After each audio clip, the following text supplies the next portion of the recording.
welcome to another episode of the Well Life Podcast, where we connect with experts across what we have determined to be the 8 dimensions of wellness. Yeah, today we have an awesome guest on, Brian Altamirano. He is the founder of Memento Health.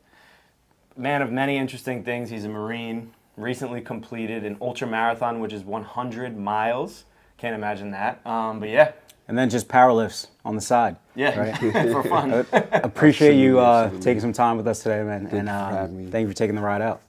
Yeah, so tell us a little bit off the top about yourself. I know we literally met at a networking event that a couple of friends of mine hosted last weekend in New York City, and saw it as a great opportunity to have you on. So yeah, tell us a little bit about yourself off the top.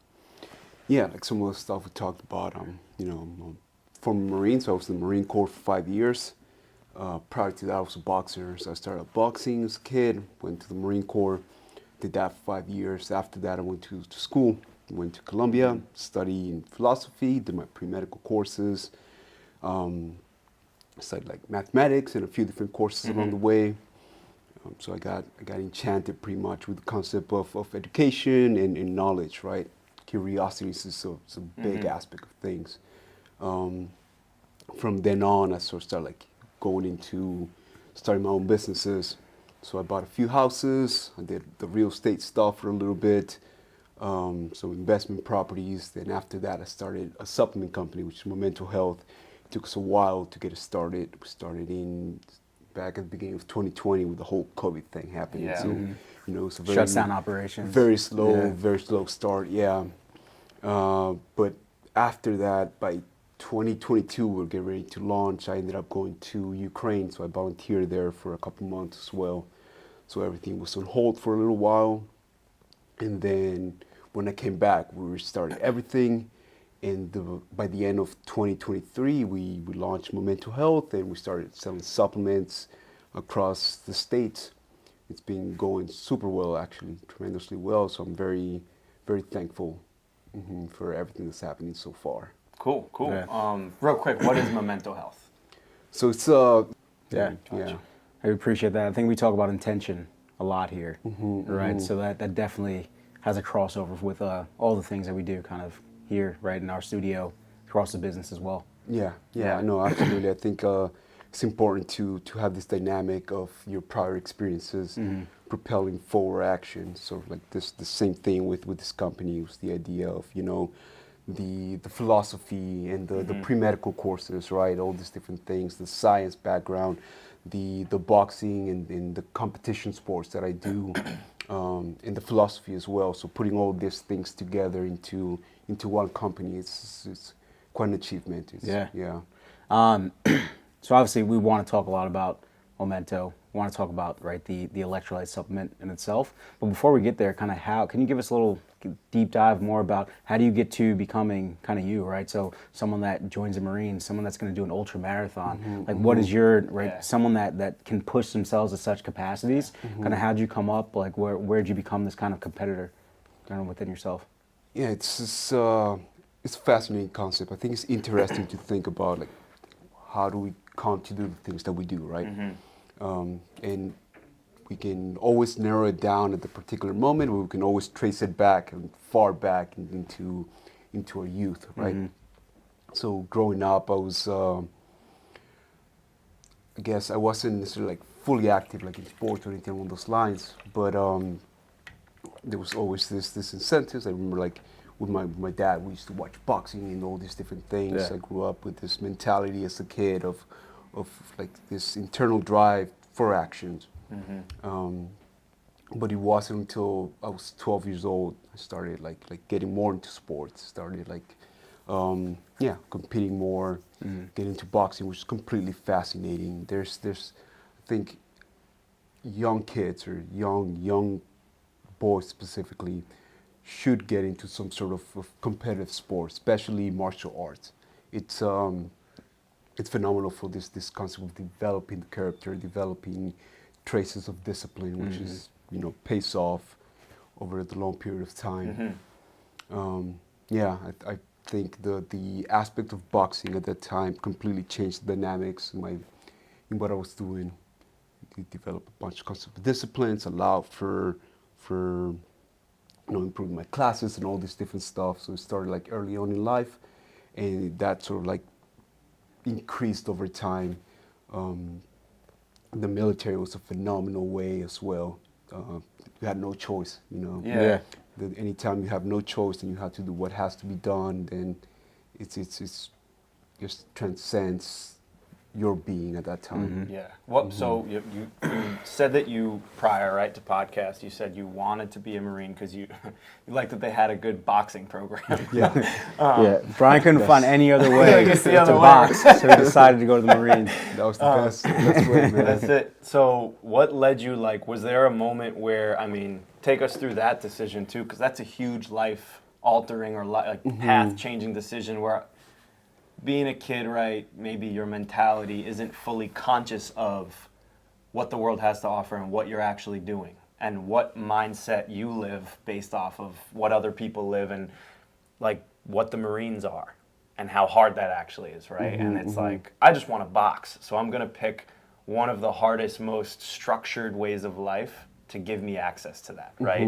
But you also inherently have that structure and that kind of will of discipline through your childhood because of your father and because of that progression of you becoming a boxer, right? And having to train and having to follow these disciplines, right? So where was what was that transition of going to the Marines for yourself? Like mentally, physically, right? Like what was that like for you? I think there's an element of this concept that ignorance is bliss, right? We do stuff without fully knowing to the extent that's what's gonna happen.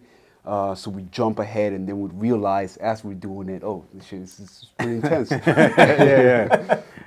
that was, to an extent, that mentality applied there. I had concepts of what a Marine is and like all these different things. I saw it from a particular point of view, which was the boxing team, right? So I started boxing when I was 12 years old, and then the Marine Corps would come every once in a while to our boxing gym, right? So we sparred with them, and it was just fascinating. I was completely enchanted, especially at the time being a young kid, growing up with this part of life, which is like sports and all these different things. They played, like, just seeing like these guys, wearing their uniforms, coming in super clean. It was like, wow, that's what I want. So after talking to my coaches, my plan was to become a professional boxer at the time.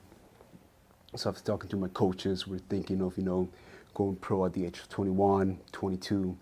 And then the Marine Corps was like a phenomenal approach to that. Okay. I saw it as a perfect opportunity to develop my discipline, develop all these different skills as my character, as a person, and then applying that into the boxing world. And then going from there to a professional boxer. Obviously, things didn't happen that way. There was budget cuts, and as soon as I got into the Marine Corps, I had no choice but to stick with the job that I was assigned for, which I'm extremely glad it happened that way. It worked out super well. We appreciate the time you spent right, with the Marines. Obviously means a lot to us as regular people, right? So how did that discipline, right, kind of that you accrued and built into your life as first growing up, right, as just boxing in the gym, going to the Marines, how do you now translate that to your adult life, kind of post-Marines, right, as a business owner, as someone that obviously pushes themselves in the gym, with ultra marathons? Like, what is your structure kind of in your days and your training kind of look like?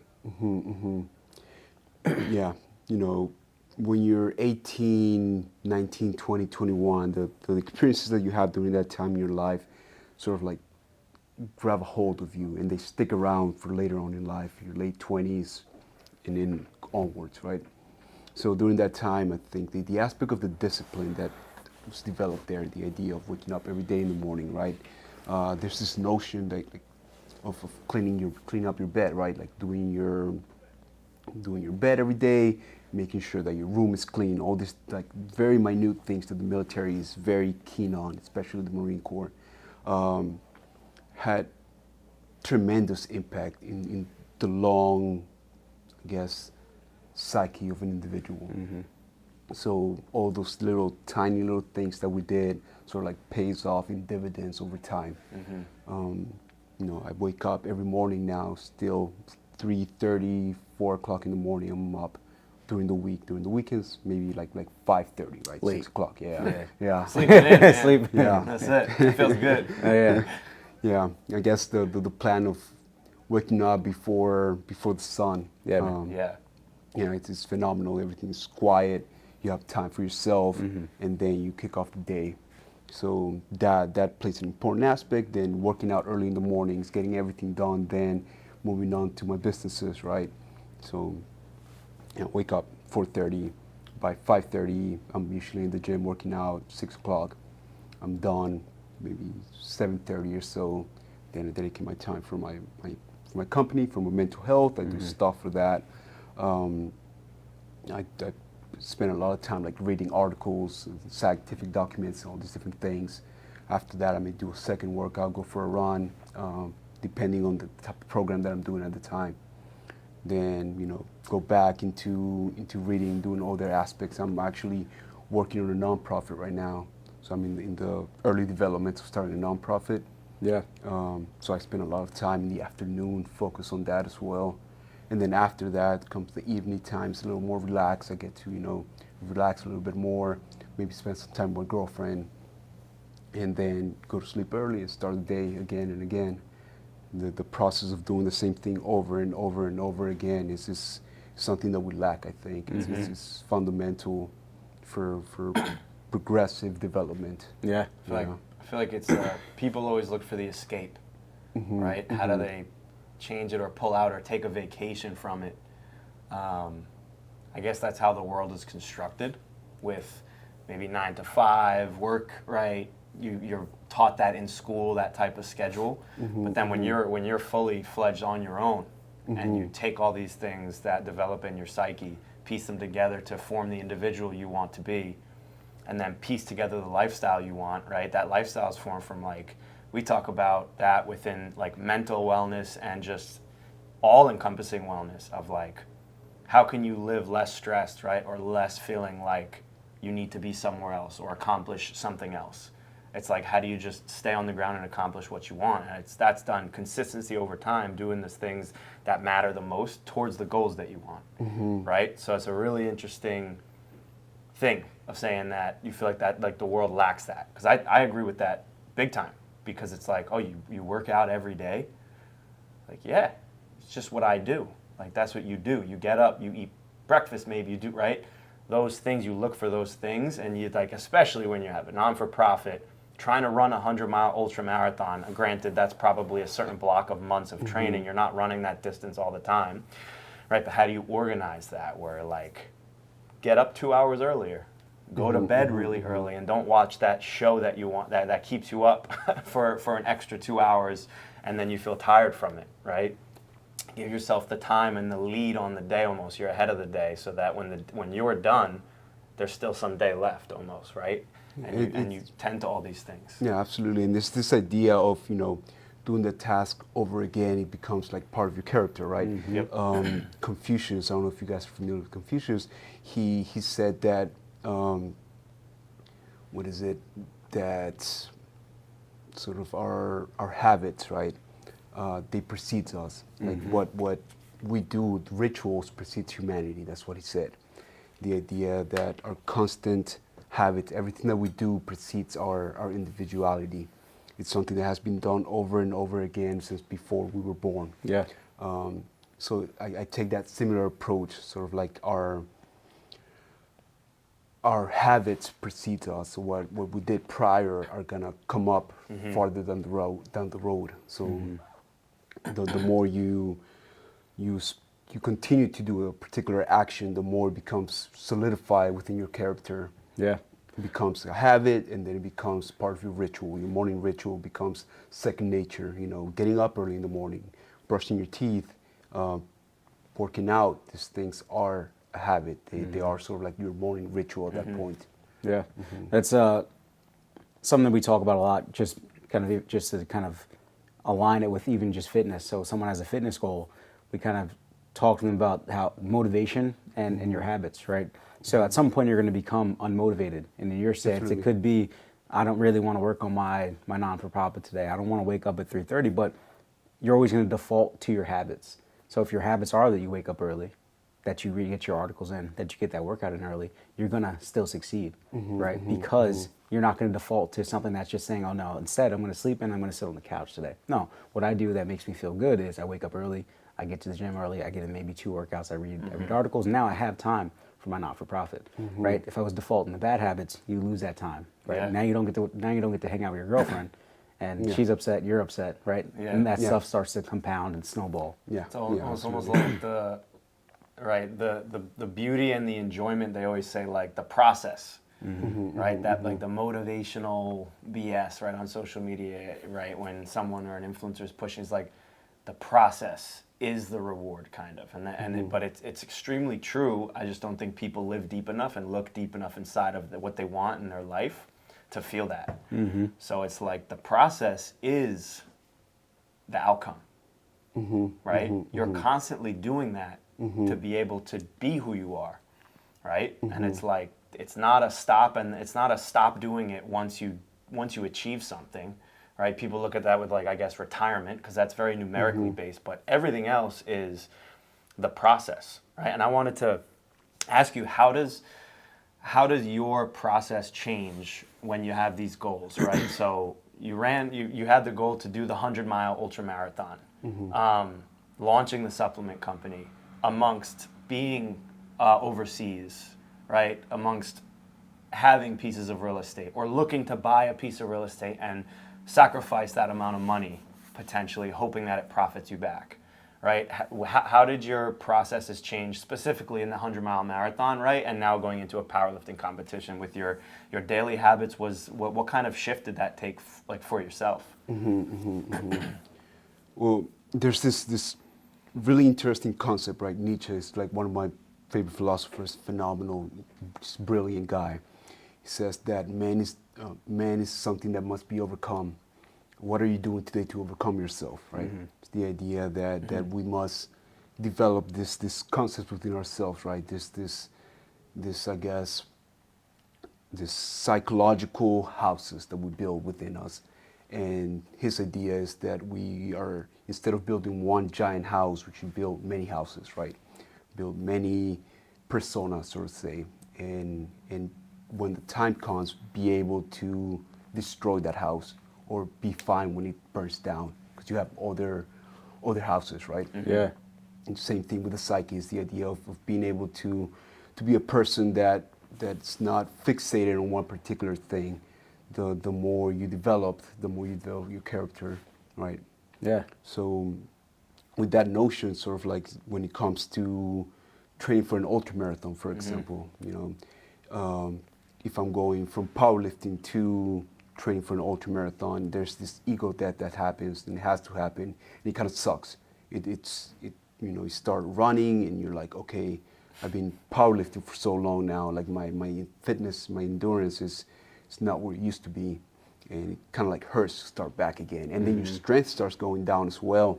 So you're just like, fuck. Like, Yeah. I mean, I think can't I squat feel that, that way. I don't know feel what to that do. every spring this summer. I'm like, oh, I'm going to run a couple times a week. And I'm like, now I suck in the gym, right? It's like, it's a tough hurdle. Yeah, to get over. exactly. But once you get over that point, like okay, your ego hurts, but you move on, and you sort of adapt to it, and then you overcome it, and you're developing this new aspect of yourself. I try to do that with many different aspects of my being, which is part of it is my businesses. So I allocate time for that. And then my fitness aspect of things, and then other stuff like my relationships, right? There's this concept in which an individual tends to aim for greatness, right? At one particular task. I find it, at least for myself, I find it problematic. I prefer the notion of wholeness, the idea of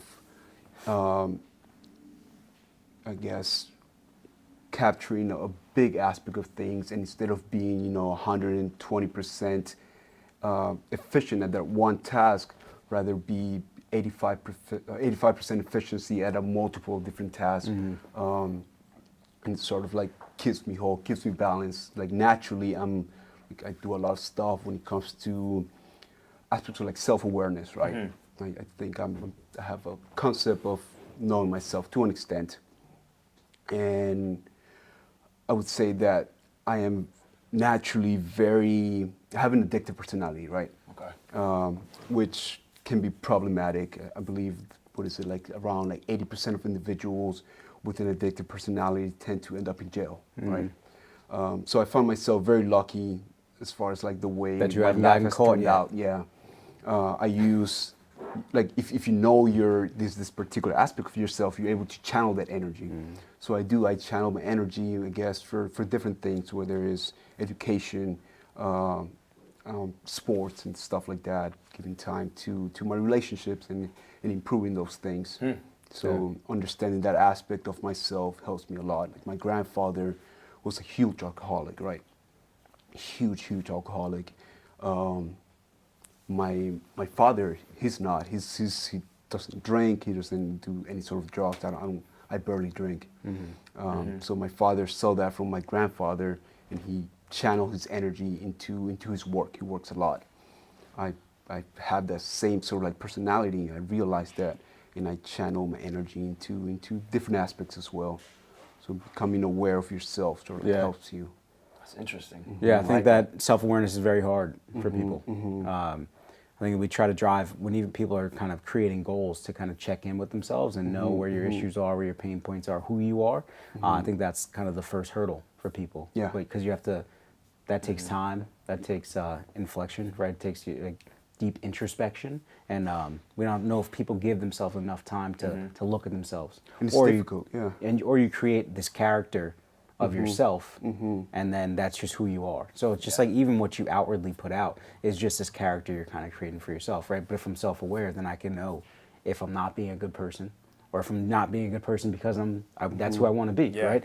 Not just following this character that has been built from you from a kid, right? From when you were a child. It's almost like the balance of like your emotional childhood self and then your disciplined self, right? Almost coming together to constantly recheck, naturally be yourself, but recheck to make sure that you're on the right track and your emotional self doesn't, or your egotistical self doesn't take too much, right? If you're doing a 100-mile marathon, you don't want to start that 100-mile marathon on that day and be 62 miles in and have regrets of like, I shouldn't have tried to stay strong in my deadlift the past 6 months, because now I'm in this 100-mile marathon and I'm all the way in, and I'm not going to be regretting, right, doing that because my ego wanted my deadlift to stay at a certain number, because I knew I had to commit fully, and I was going to be in that present moment at mile 62 feeling like this, and now I have to perform, right? Going back to your supplement company, right? Your mindset and everything it's like built around all these philosophies, and then checking yourself and piecing them all together to live how your character lives, right? So what was the idea? Obviously, you're a big performance athlete, right? What was the idea in creating this supplement company? Was there a need that you saw for yourself personally, or in the supplement industry? What was the whole methodology behind it, and the sourcing of supplements? Like, what did that look like? Yeah, it's an interesting concept as far as like developing the electrolyte supplement, because it's a big industry out there. There's a lot of supplements that have been coming up recently when it comes to electrolytes. Most of them, I would say, they come from bad data. The research on them comes from bad data. Yes. Like they're formulas. Okay. I wouldn't necessarily say that they're doing out of malice or any aspect of it. I think usually people tend to do stuff out of, like, the negative aspect of individuals tend to come out of ignorance and not malice, which we tend to think the other way around. Definitely. Yeah. But regardless, back in the 1950s, right, there was all these studies, especially this major study done by the World Health Organization, looking at hydration, and it was mainly focusing on infants, right, like little kids. They'll have like major diarrhea, and they became extremely dehydrated. They were looking at forms of how to improve the hydration levels, right? So they came out with different formulas. Eventually, they realized that by adding sugar to the to the minerals, right? To the electrolytes. It would improve hydration, so you absorb it a lot better through the stomach. So that's sort of like stuck around since Gary came out, and then like eventually more and more electrolyte companies did the same thing. They follow suit, which is the idea of adding a bunch of sugar to the electrolyte in order to increase the absorption rate, which to an extent is true. It does improve absorption pretty significantly actually, but it does it by also having all these negative effects of high sugars, right? Like increases insulin, there's all these negative connotations associated with that. So there's better studies nowadays. There's better data looking at other forms of absorption for electrolytes and minerals, and we looked at a bunch of different articles, a bunch of different studies, and we came out with our formula, which is using amino acids instead of sugar. So we removed the sugar. If you remove the sugar, now you have to add something else in order to create that absorption rate, and we came out with specific amino acids, right? Like glutamine, beta-alanine, and citrulline malate. This 3 amino acids have been shown over and over again to improve hydration in individuals, both in animal studies and human studies. So it's phenomenal. We found that out. We took it even higher as well, because we aim for optimal, not only optimal nutrition, but also like the most bioavailable sources and sources that are phenomenal for the environment as well. So we figure that amino acids work extremely well, but there's an issue with the amino acid industry as well, is that most of them, they come from China, right? And they're not necessarily very well regulated. The way they're formed as well, it's a very dirty process. It's done out of like human hair, duck feathers, and animal fur. And the process is a very dirty process. They use a bunch of like very low pH chemicals, so it's very acidic, right? And then all this stuff goes back into the environment. So it's very detrimental, it uses a lot of energy. And we looked at another source, how we can improve the amino acid content without having all these negative effects to the environment and to the individual. So we found this company, which is called Ajinomoto, which is the original fermented amino acid company, right? There's a Japanese company based out of the US, and they're phenomenal, by far the best medical grade amino acids. So it took us a while, but we formed a partnership with them. So we're extremely excited. Then we looked at the other aspect of the supplements, right, which is the minerals, and we ended up forming a partnership with this company called Redmond Real Salt. And their thing is that for salt, like the importance of salt is extremely important, especially on electrolytes, because the basic concept of it.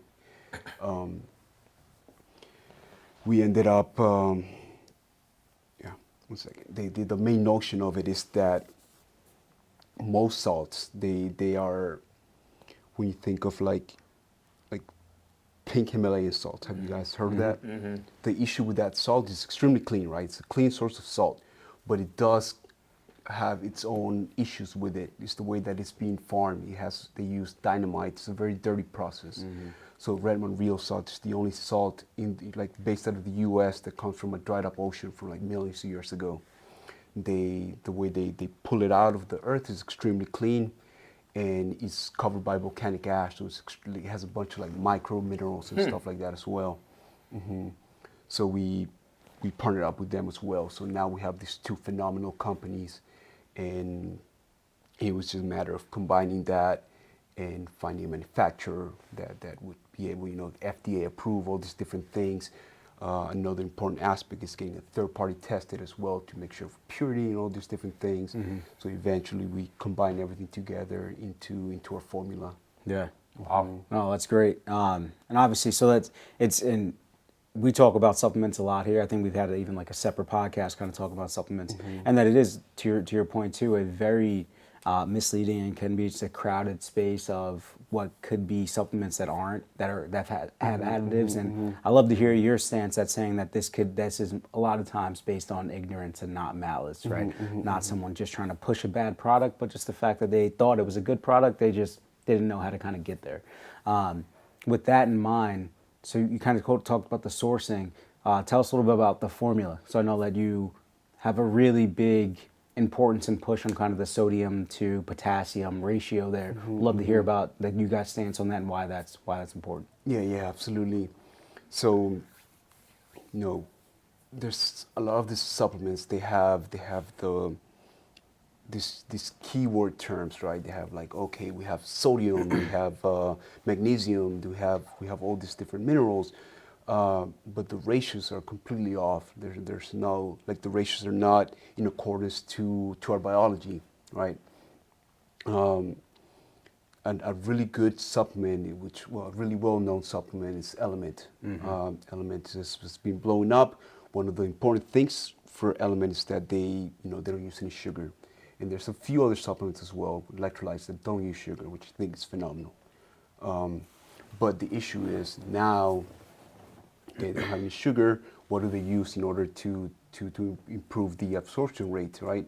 A lot of them don't use anything, so you're not quite absorbing as much minerals as you could. So for our amino acids, for example, all the ratios are properly scientifically proven. We looked at a bunch of documents, a lot of like scientific studies, medical studies, to come up with these particular ratios. Like, for example, one of the supplements that we have is citrulline and malate, right? And the ratio between citrulline and malate is also balanced out to a 2-to-1 ratio, to 2 grams of citrulline, 1 of malate, right? That improves the absorption rate of the particular amino acid, and it also helps with the absorption of the other minerals as well. When it comes to the minerals themselves, it's extremely important as well, 'cause as we know, minerals are electrically charged elements, right? Which means that they operate in a particular, in a 1-to-1 ratio usually, right? When you think of salt, like sodium, actually, the main, what we usually perceive as salt, sodium chloride and sodium, and potassium. Like all over our bodies, there's this sodium potassium channel, right? Every cell in our body, every neuron in our body operates under this process. And the ratio of it is mostly a 1-to-1 ratio. For every sodium ion that goes into a cell, it's another one that comes out, which is potassium, right? These ratios are super, super important in order to maintain any sort of like nerve function, muscular function, all these different things.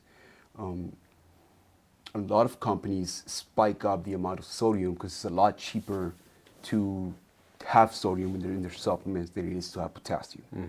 So they just spike up a bunch of sodium and they say, look, we have X amount of minerals, but the ratios are way skewed to the cheaper alternative that they can get. Yeah. So we don't do that. We looked at data, we looked at what the individual lacks the most, which is potassium actually. We tend to have in our diet very, very deficient in potassium. Sodium, not so much. Yeah. I saw kind of a ratio as I was looking at things that like our sodium to potassium is kind of like, and this could be one study, you guys I imagine have seen a bunch in your research, but almost at a 16-to-1 sodium to potassium level, that we're just so overweighted on sodium because of, and I think we stress an importance on the intake of sodium, but it's so easily available in the fast food and processed foods that people are eating, and yet they're not getting that balance of potassium on the other Absolutely. side. One of the big issues when it comes to that, exactly that ratio, is that it's mostly implied in our diet, the standard American diet, the SAD diet. Yeah. It's highly processed food, high in sodium, sugar, and all this other stuff as well, right? So there's like, in mainstream media, there's this notion that sodium is bad for us, which a lot of sodium has negative effects, it increases blood pressure, right? But I think there's that plus more. What I mean by that is that, yes, sodium can be a negative thing, but relative to the amount of potassium that you're consuming as well. So when you have, like, studies have shown that when you increase your potassium level to match that of sodium, then this negative numbers of sodium, like these high numbers, are they don't increase that that blood pressure as much anymore. Yeah. It actually, potassium has the opposite effect in that case. So balancing the potassium level, now it allows you to consume more sodium, which is also beneficial. That's That's great. really interesting. And is that, like, what would you say, and this is just me being exactly, I mean, like, very curious, what would you say are main staples of high enough potassium-rich foods? Like people say, eat your banana for potassium, or your white potatoes, right? If you're consuming a lot of high amounts of sodium, is there even a dietary way to counteract that? Or have you seen or even heard of, and this is just me, obviously, curiosity, is there a way to counteract that, right, through diet? Or does it need to be in a supplementary kind of state because there's such a high, so many people are probably eating a whey, right, 16 to 1, it's crazy, 16 times the amount. Is there a way to counter that? And to get like a clean ratio in an easier way, I guess, or a dietary way for people to focus on eating certain potassium-rich foods? Yeah, no, absolutely. I would always encourage the notion of diet first over supplements. Supplements is exactly that, what it is, what it sounds like, to supplement. So something that's supposed to help you out outside of the diet itself. So fixing your diet is the most important thing that we can do. There are issues with certain like minerals that we consume, or with a diet that has the particular minerals, right?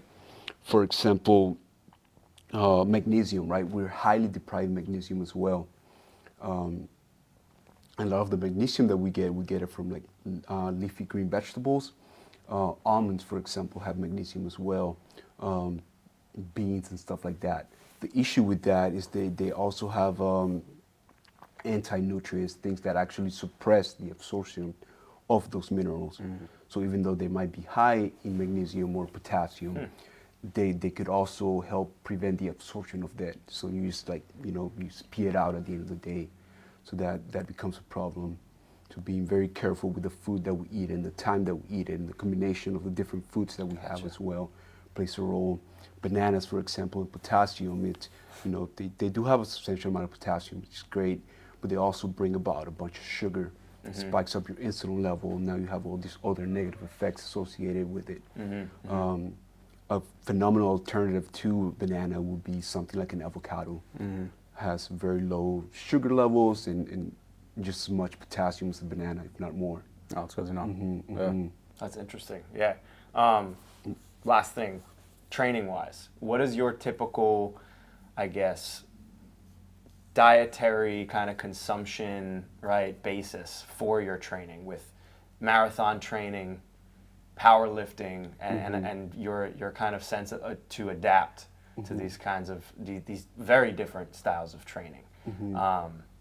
What's that kind of approach like for you to go up and down? I know we talked about, you had mentioned prolonged fasting days, right? Typically once a month you'll go through like a 2-day fast or something of that sort. So what's the approach with that, and what's the approach personally with these dietary changes in order to, right, execute the goal that you have? Yeah, I base my diet mostly on the workouts that I'm doing, or like my athletic performance at the time. I don't stick to any particular diet. I've changed a lot throughout the years. I've tried a bunch of different things from ketogenic diet to a carnivore diet. I've done a vegan diet for some time. I've played around with low carbohydrate diets, and there's a time and place for different things. Usually training for an ultra marathon, I tend to not go too high on carbohydrates. I'm not a big fan of spiking insulin too high over a long period of time. So I tend to balance it out to an extent, but it's still like somewhat high, like especially closer to competition. I bump my carbohydrates a lot higher, right? And usually they come from cleaner sources, low glycemic carbohydrates. I eat a bunch of like sweet potatoes, actually. Like purple sweet potatoes are phenomenal. Yeah. The amount of polyphenols, which is something that's as well as like in blueberries and stuff like that. They're antioxidants, right? It's just phenomenal, as opposed to like white rice or something like that, or white bread. So right before I get ready for these runs, I increase my carbohydrate intake, when after the run itself, I totally devoid myself of like high glycemic carbohydrates. I mostly go for the low glycemic carbohydrates, a lot of like leafy or leafy green vegetables, right? So spinach, Brussels sprouts, asparagus, stuff like that, but mostly high omega-3 foods, like a bunch of salmon. I eat a bunch of salmon after my ultra, and helps so much with recovery, tremendously well. Within a week, I'm running very slowly, but running again. Yeah. So the first day That's after the event, I'm like fatigued. I don't feel like a human being. Yeah. The second day, I'm like, okay, I'm back to being a human again. And then within a week, I'm running again a little bit and working out again, lifting weights. Yeah, I mean, I think we said it before. I couldn't imagine running 100 miles. So we appreciate your efforts, man, and excited to see what happens with your next ultra. We always kind of end with this last question, just kind of defining, and because this is the Wildlife Podcast, and we've got an entire studio built around wellness, we kind of like to hear the people that are sitting down, especially somebody like you that's chasing what you chase, compete how you compete, has the structures in place, but just defining kind of what wellness is kind of for you and to you. Right? Yeah, absolutely. Yeah, and I've seen your concept of the 8 parameters of wellness, right? I think it's a fascinating thing. In psychology, there's something similar along those lines, in which you perceive an individual as sort of like level of happiness or in association with depression, right? And there's some parameters that they're looked into, with one of them being, physical fitness, how physical fit you are. So are you staying physically active? That's one of the parameters. Another one is financial stability, right? How well put you are in your place at that time. There is importance in your group of friends. How dynamic is it? You have a significant other. All these different things play along in this, in the psychology of the person, right? A well-balanced individual will have all these parameters met, and it goes one-on-one with the notion of wellness as well. Yeah. So for me, I think the concept of wellness is a multifaceted one. It's sort of like balance, but that balance is never exactly defined over an objective long period of time. It's just slightly changing throughout our life. But for the most part, having a well-balanced lifestyle, being educated to a degree that you can be educated. So, trying to learn as much as you can to the degree that you're willing to learn that. There's also a negative if you go too far. But yeah, staying physically active, being financially well put as much as you can, or to the extent that you can. All these parameters will increase your wellness over the long period of time. No, Awesome. Great, man. Great answer. Yeah. Love that.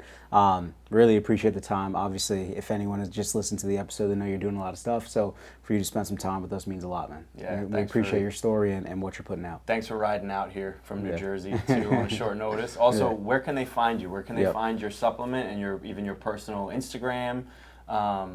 What pages or what's where's the best place? So our Instagram page is Drink Memento. Then my personal page is Brian Altamirano. We have our website, which is mementohealth.org, and that's pretty much the basis of it. Cool. Yeah. Perfect. Awesome. Thank you, man. We'll see you guys there. Thank you again for joining us for another episode of the Wildlife Podcast. Brian, we appreciate it, man. Thank you for having me. Cool.